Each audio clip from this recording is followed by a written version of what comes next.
नमस्कार, वंदे मातरम। MIPS क्लासों में आपका स्वागत है। अपन पढ़ रहे हैं political science BA second year, प्रथम पत्र तुलनात्मक शासन और राजनीति, और उसमें अध्याय चल रहा है ब्रिटिश संविधान। ब्रिटिश संविधान के बारे में जो पढ़ रहे थे तो अपन सबसे पहले उसका विकास पढ़ा। अभी संसद चल रहा है और संसद में आप लोकसभा और दूसरा जो सदन था लोक सदन या निचला सदन। तो लोक सदन जो है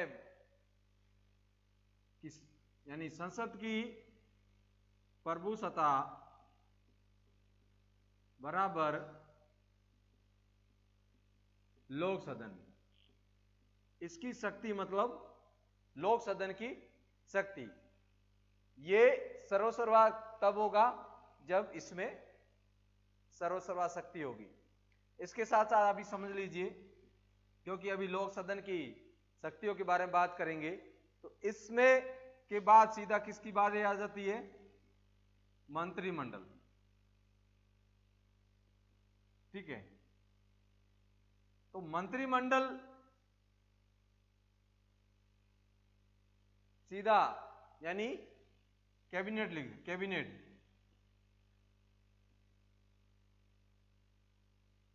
संसद, लोक सदन और मंत्रिमंडल या कैबिनेट, इनकी जो शक्ति है, सारी जो शक्तियां हैं इन पे निर्भर करती है। कल आपने पढ़ा लोक सदन के अध्यक्ष के बारे में। किसके बारे में? लोक सदन की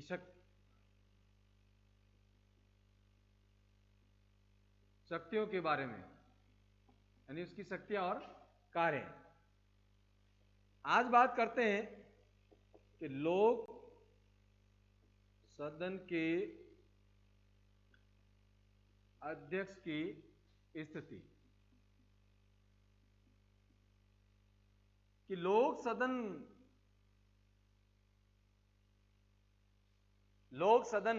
के अध्यक्ष के शक्तियों के बारे में पढ़ा कि किस प्रकार लोक सदन के अध्यक्ष अपनी शक्तियों का प्रयोग करता है, स्पीकर, और अब इसकी स्थिति क्या है और किस प्रकार अपनी शक्तियों का प्रयोग कर रहा है, तो उसकी वास्तविक स्थिति क्या रहती है।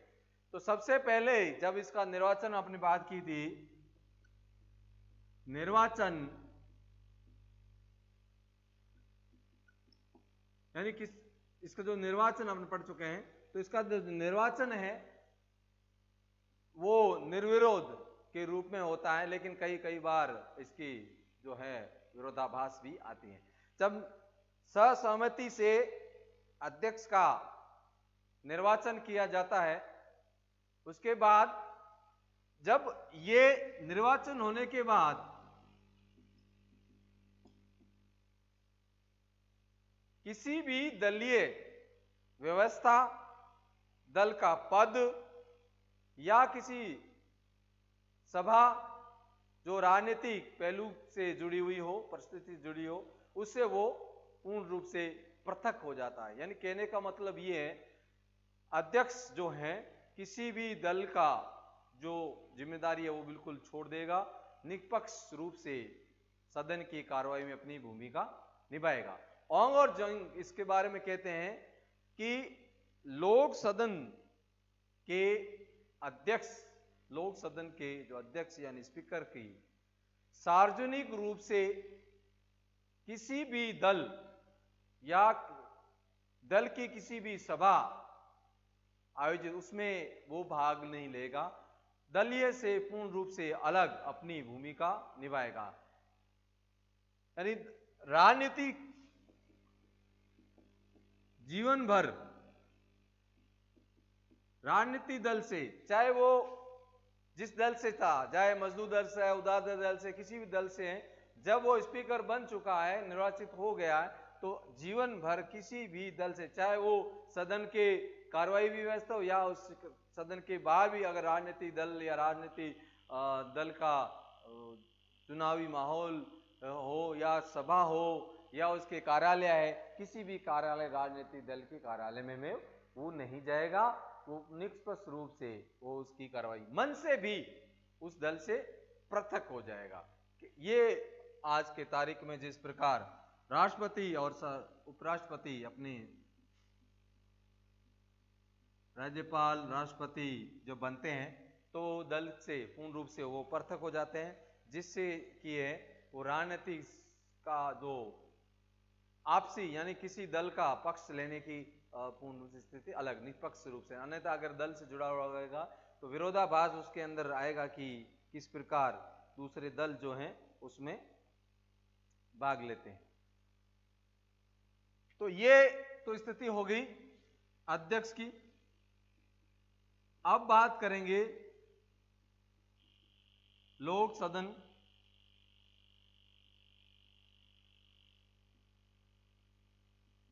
शक्तियों के बारे में। ठीक है, लोक सदन की शक्तियों के बारे में बात करेंगे।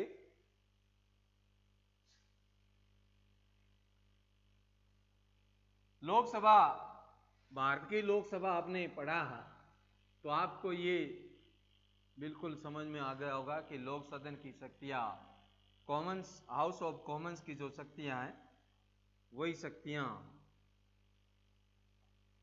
लोकसभा के पास हैं, क्योंकि ब्रिटिश संविधान से ही अपनी जो संसदीय परंपरा है जो है व्यवस्था ली गई है। सबसे पहले अपन बात करते हैं लोक सदन की शक्तियों के बारे में। विधायी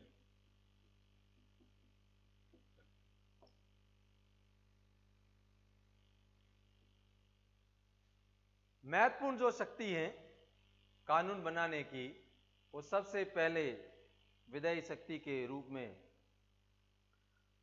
तो लोकसभा यानी 18वीं सदी से पहले अगर बात करें, पहले की अगर बात करें तो क्या है, दोनों सदनों की शक्ति समान थी।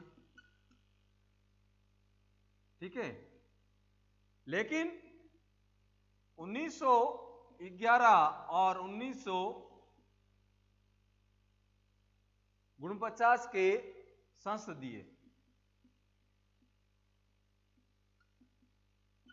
अधिनियम के तहत, अधिनियम के बाद इस लोकसभा की शक्तियां बढ़ गई और लोकसभा की शक्तियां कमजोर हो गई और लोक सदन की जो शक्तियां हैं उसमें विकास हो गया और सारी शक्तियां, कहने के बाद सारी शक्तियां किसके पास आ गई? लोकसभा के पास, लोक सदन के पास। अगर किसी विधेयक पर बात करें,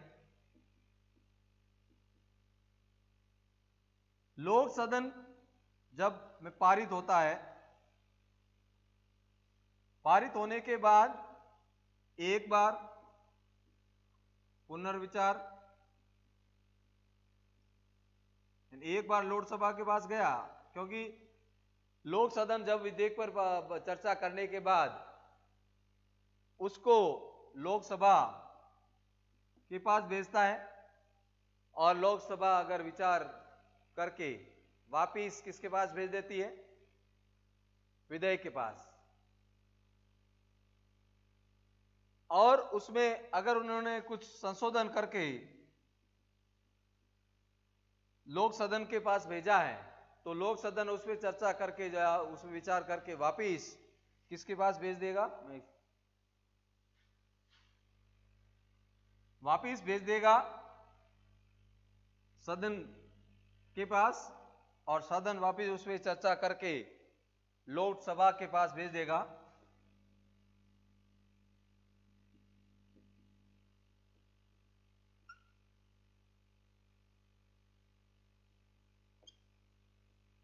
विधेयक और ये लोकसभा के पास भेजेगा लोकसभा वापिस प्रथम बार अगर भेजता है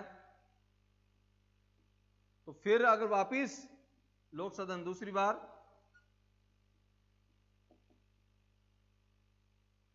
उस पर विचार करने के बाद फिर अगर किसी प्रकार का संशोधन करके उसको भेजता है तो आखिरी बार तीसरी बार जब भेजता है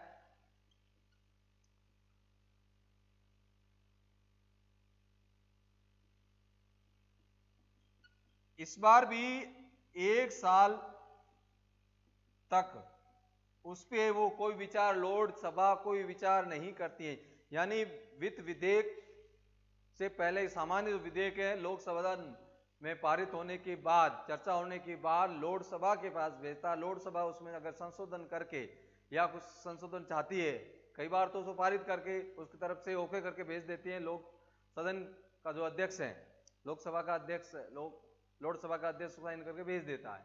अन्यथा अगर कई बार लगता है कि उसको अपने स्व विवेक के द्वारा उसमें कुछ संशोधन चाहता है विधेयक में तो लोकसभा सीधा भेज देती है लोक सदन में और लोक सदन उसका संशोधन फिर सही करके वापिस अगर दूसरी बार पुनः लोकसभा में जाता है लोकसभा फिर उस पर विचार करके पुनः विचार करके वापिस लोक सदन पे भेजता है तो वापिस तीसरी बार अगर फिर भेजता है किसी विधेयक पर तो उस पर भी वो विचार नहीं करता, फिर नहीं भेजेगा और उस साल भर के लिए रख लेता है। 1 साल तक उस पर कोई विचार नहीं करता है। 1 साल वर्ष तक अगर लोकसभा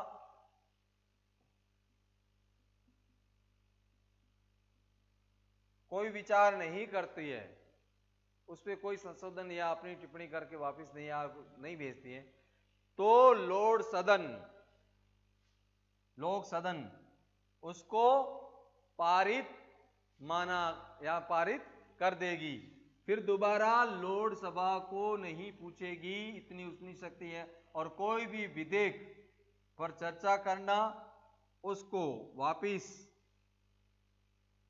पारित करना उस पर हस्ताक्षर करना उसकी स्वीकृति स्पीकर का ही काम है किसी भी तरह से। और स्पीकर की जो शक्ति है अगर वो वाद विवाद भी हो जाता है स्पीकर की शक्ति में, यानी काम तो करने वाला लोक सदन में काम तो स्पीकर ही करता है। किसी प्रकार का वाद विवाद जिस प्रकार भारत देश में स्पीकर खड़ा तो क्या कि अगर वो डब्बे भी बजा दे तो भी वो वाद विवाद चलता रहेगा और जूते क्यों बरसात होती रहेगी। तो इस प्रकार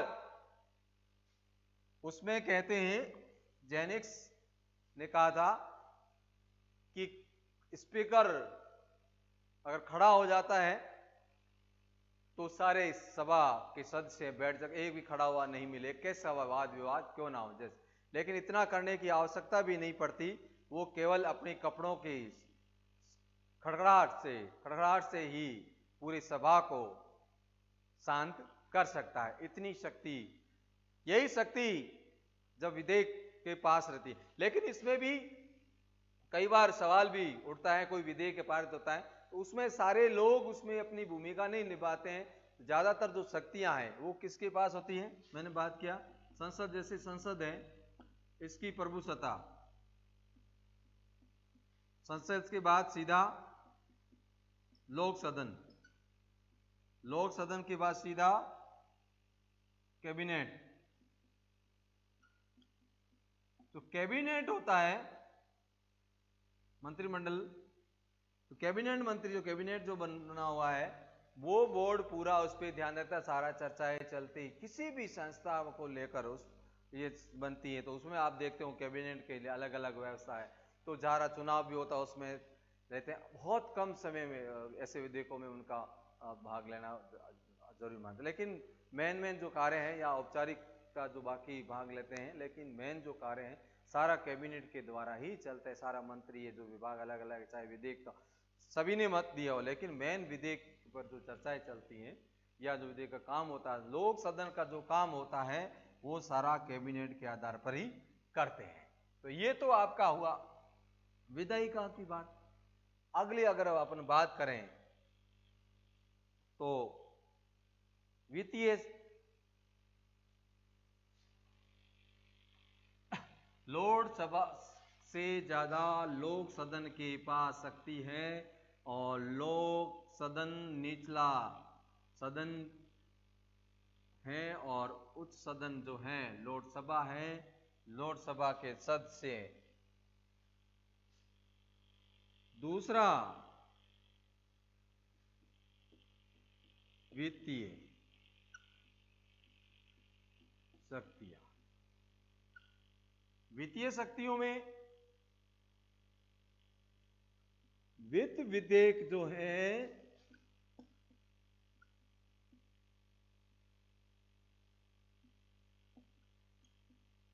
केवल लोक सदन में ही पारित होगा या पहले पेश किया जाएगा, प्रस्तुत किया जाएगा। उसे किसी भी दूसरे जो विधेयक हैं वो दूसरे विधेयक किसी भी सभा में या सदन में पेश किया जा सकता है, लेकिन वित्त विधेयक हैं उसको पारित करना, उस पर चर्चा करना, उस पर व्याख्या करना और उस प्रकार की धारा को रखना या चेक करना, सारा का सारा वित्त विधेयक जो है, वित्तीय जो शक्तियां हैं वो सदन के पास महत्वपूर्ण है और सदन में ही पारित किया जाएगा। और चर्चा करने के बाद जब लोकसभा के पास जाता है, पास जाएगा तो वो पुनः विचार के लिए अगर भेजना चाहे और उसको 1 महीने तक रोक सकती है। 1 महीने के बाद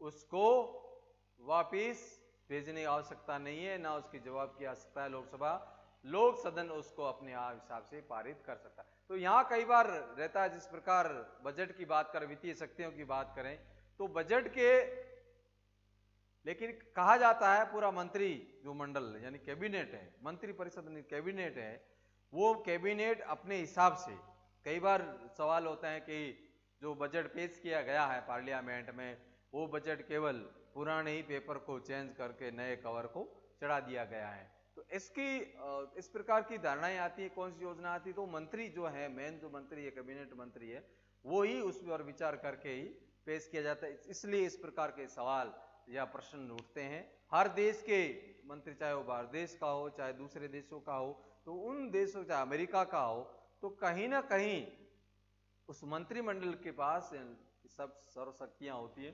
वो ही विचार करके किस बजट में किस प्रकार या बजट किस प्रकार पेश किया जाना है या कोई विधेयक पारित करना है, वो सारी चर्चाएं या किस प्रकार प्रारूप उसका तैयार किया जाएगा, ये सारी चर्चाएं जो है मंत्रिमंडल के द्वारा ही की जाती। तो ये महत्वपूर्ण शक्तियां उसके पास रहती हैं, लोक सदन के पास ये महत्वपूर्ण शक्तियां हैं।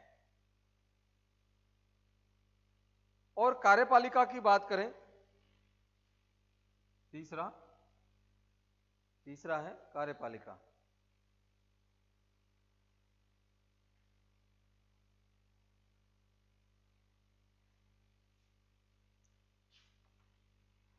कार्यपालिका, क्योंकि देखिए कानून बनाना संसद का काम है, लेकिन उन कानूनों को पारित अलग अलग, जैसे व्यवस्थापिका या विधायिका, कार्यपालिका, न्यायपालिका, सबका अपना अपना काम है और सभी को अपना काम करना पड़ता है। अब तीसरा अपने क्या बात करें हैं, कार्यपालिका। कार्यपालिका की शक्तियां महत्वपूर्ण शक्तियां हैं, क्योंकि यहाँ जो संसदीय प्रणाली यानी लोकतंत्र या प्रजातंत्र प्रणाली है और प्रजातंत्र के कार्य जो पूर्ण रूप से कार्यपालिका पर निर्भर करती है और कार्यपालिका के पास सारी शक्तियां होती हैं, जिससे कि देश के अंदर किस प्रकार का जो कानून बना है उसको कैसे लागू करना है और जनता के हित में किस प्रकार कार्य करना है। तो उसका महत्वपूर्ण कार्य जो कार्यपालिका का रहता है और कार्यपालिका ही, क्योंकि कानून बनने के बाद कई बार ऐसा होता है कि जो कानून बनने के बाद, योजना बनने के बाद भी वो जनता के हित या जनतंत्र के कार्यों में या महत्वपूर्ण जो कार्य हैं रह जाते हैं, तो सदन है उन कार्यों को सही रूप से अपनी शक्तियों का उपयोग करता है। तो इस प्रकार ये कार्यपालिका की शक्तियां उसके पास रहती हैं और कहीं भी पूरक पर्सन की पूछने का अधिकार कानून बनता है, वित्त भी जिस प्रकार विपक्ष भी उस पर सवाल करते हैं, और कौन सा सवाल या किस प्रकार की योजनाएं बनी है उस पर भी कई बार सवाल, जैसे प्रश्न सत्र चलता है तो उसमें प्रश्न सत्र में भी उसमें सवाल जवाब किए जाते हैं। तो ये तो इसकी शक्तियां हैं जिसके अंतर्गत देश कार्यपालिका, मंत्री परिषद लोक सदन के प्रति पूर्ण रूप से उत्तरदायी रहती है। अगला जो है कि वास्तविक क्या भूमिका रहती है,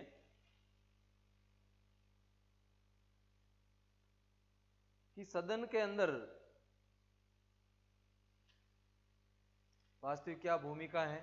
और लेकिन वास्तविक देखा जाए कि लोकसभा की जिस प्रकार लोकसभा की शक्तियां हैं और उससे ज़्यादा लोक सदन की शक्तियां हैं, भारत देश में लोकसभा काम करती है, वहीं भी तो कहीं ना कहीं वास्तविक रूप से अभी पढ़ा कि वास्तविक रूप से जो मंत्रिमंडल है, मंत्री परिषद है, और मंत्री परिषद के अंदर जो मंत्रिमंडल है उसके इर्द गिर्द ही लोक सदन की शक्तियां चलती है, चाहे वो विधायिक शक्तियां हो, जो कानून विधेयक पास होने के बाद कार्यपालिका संधि और वित्तीय संधि जो होती है उसमें सारी जो जिम्मेदारी लोक सदन की होती है। और लोक सदन के जो मंत्रिमंडल है यानी कैबिनेट है, वास्तविक स्थिति ये है कि चाहे वो वित्त विधेयक पास करना हो या बजट पास करना हो या किसी प्रकार से किसी योजनाओं को लेकर या कानून को लेकर, आप देखा होगा, पढ़ा होगा कि इस प्रकार देश के हित में कानून नहीं है, उसका विरोध भी होता है विपक्ष।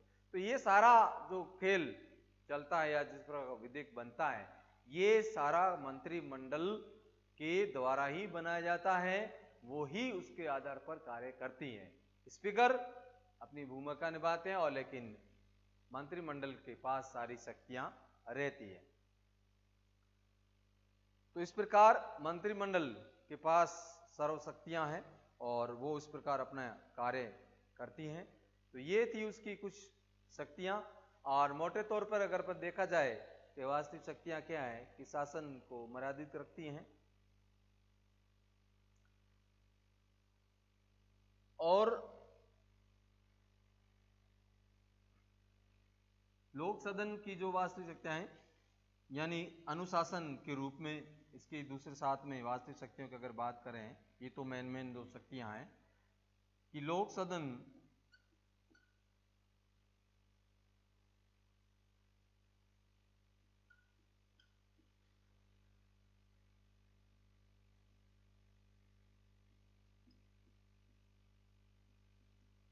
अनुशासन भी बनाना जरूरी है। और तो शासन में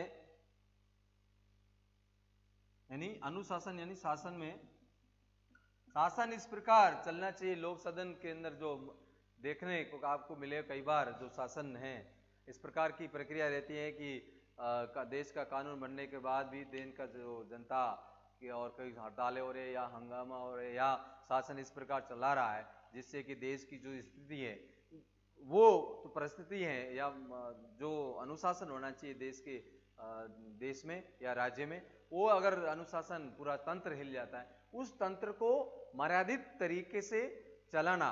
जिस प्रकार राजतंत्र में जब राजतंत्र चलता था हर देशों में, चाहे भारत के देश की बात करें या विदेशों में चलता था, तो वहां ये सवाल भी आज भी उठते हैं कि राजा जो होता था वो निरपेक्ष होता था, लेकिन राजा जिस प्रकार सम्राट यहाँ पे, तो उस पर भी जनता की भावनाएं और धर्म अपने आप को एक धर्म मानता। जिस प्रकार वहां कोई लिखित संविधान नहीं है, ब्रिटिश में यहाँ कोई लिखित संविधान नहीं है, तो वहां धर्म के आधार पर यानी वो भी मानता है धर्म मुझे गलत कार्य करने से रोकता है, तो वो उस धर्म के हित में ही, जनता के हित में ही कार्य करने की कोशिश करता है।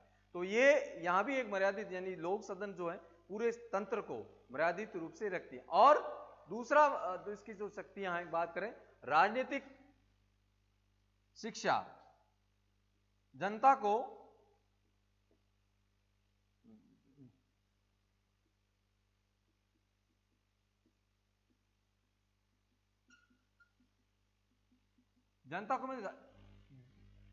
क्योंकि जनता को भी लोक सदन, ऐसा कई बार होता है शासन अपना वोट दे दिया लोक सदन के लिए या सरकार के लिए, उसके बाद अपना कार्य समाप्त हो गया। ऐसा नहीं है।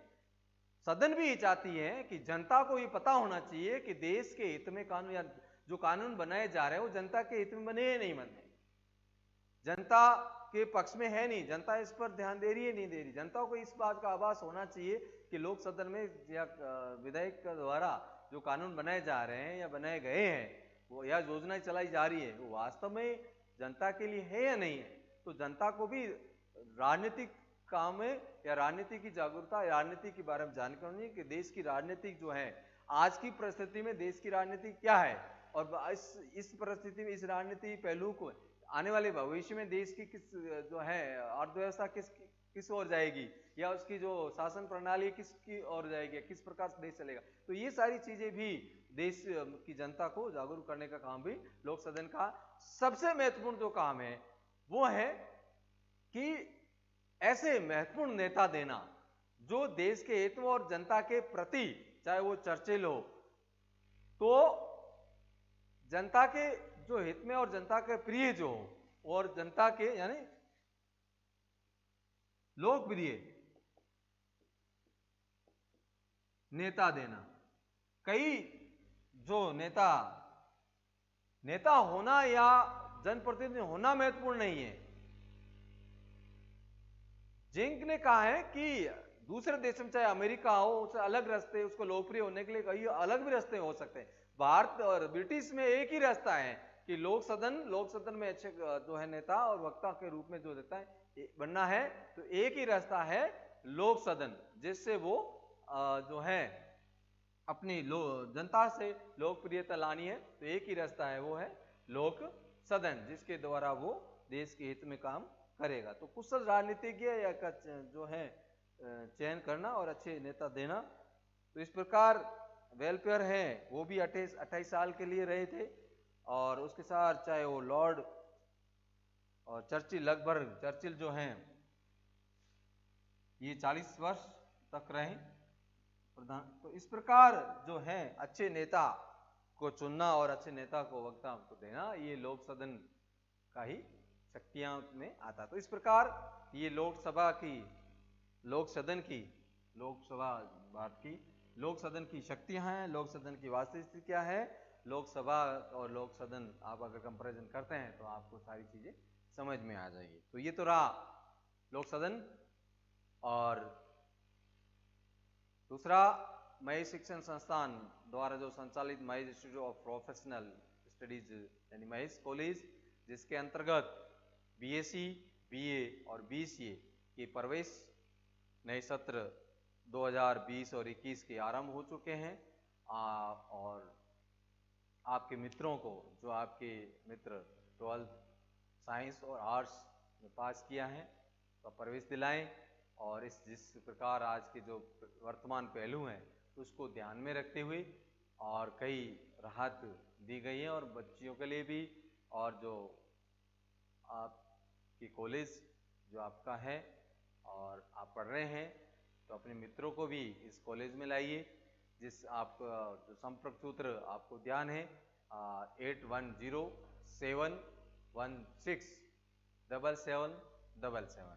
तो ये महेश इंस्टीट्यूट प्रोफेशनल के व्हाट्सएप नंबर भी है, संपर्क सूत्र भी है।